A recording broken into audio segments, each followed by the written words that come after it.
Sous le bistouri, d'après Herbert George Wells, interprétation Alain Guillot.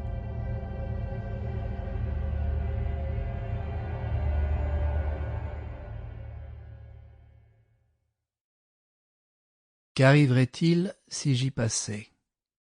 Cette pensée m'obsédait en revenant de chez le docteur Haddon. C'était une question d'ordre purement personnel.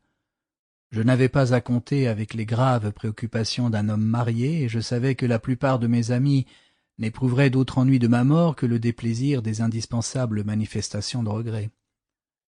À vrai dire, cette réflexion ne laissa pas de me surprendre, et peut-être de m'humilier un peu, à considérer le petit nombre de ceux qui outrepasseraient le chagrin conventionnel.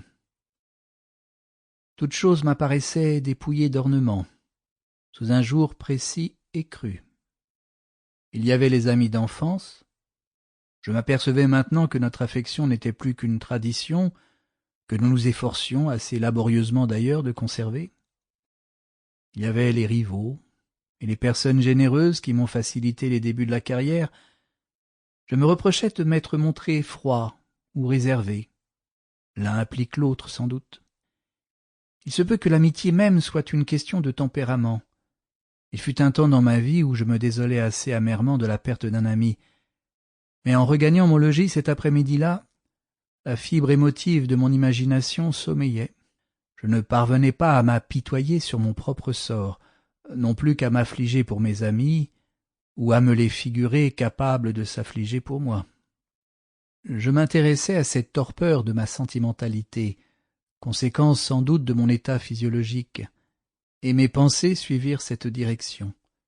Une fois déjà, dans ma jeunesse, j'avais été à 2 doigts de la mort, à la suite d'une forte hémorragie.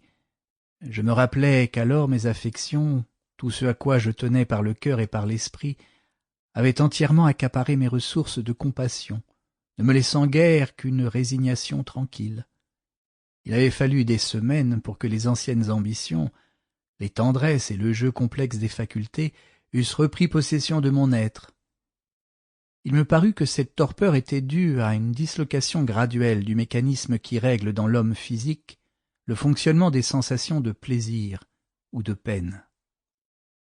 Il a été démontré, je crois, autant que peut l'être quelque chose en ce monde, que les sentiments les plus élevés, les convictions morales, jusqu'aux subtiles tendresses de l'amour, dérivent des désirs et des craintes élémentaires du fond animal.